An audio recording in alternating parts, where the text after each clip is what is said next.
Sebastian, great to see you, sir. Hey, guys. How's it going? It's going great. Wanted to get your take. Well, we'll start with the Trump rally, and we'll talk about some of the other things happening right now. Just wanted to get you to encapsulate for us what you thought was some of the most important aspects of the speech tonight.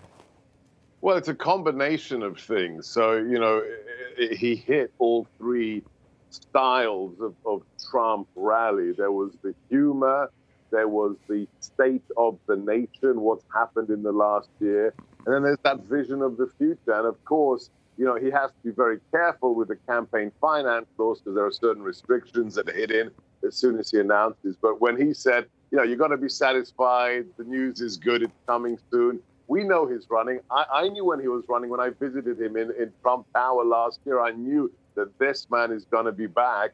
And he just gave us a vision of stopping the insanity that's occurred in the last 13 months. What times we live in, too, in 8 months until the midterms here. And he was very close to saying, who's going to take it back? Who's going to take it back? At some point, I think, too, other people are going to have to start taking these speeches, these rallies, because we're doing it, and there's news being made here, and there's important messages that Americans want to hear. He hasn't announced his candidacy, Sebastian, but, I mean, there is a lot here that Americans are feeling and connecting with when they listen to Trump speak about things like the woke culture, parents, sports, female sports, protecting them. These are what our nation, really wants to hear, protecting our border. I think one of the most important aspects, and you're so right, is that this isn't really a political event anymore. Yeah. This isn't for Republicans or the MAGA base or America First.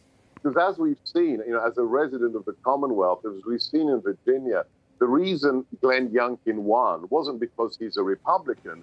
It's because, brave women, parents stood up at those school board meetings, the Stacey Langtons, the Shortell Coopers, who said, CRT is wrong, it's bigotry, get them off of our children. The president went to the heart of that issue. And I think that the beautiful challenge for the next 8 months is to see the conservative movement, whatever label you see yourself as, libertarian, paleocon, whatever it is, Trumpster, is to reach out to these people who are fed up with seeing the price of oil explode, the southern border open, the schools run by bigoted, union members.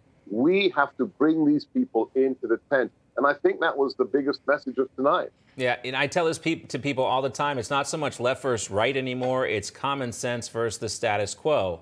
That's really what we're seeing, this political realignment right now. Sebastian Gorka, always great to see you. Thank you, guys. God bless.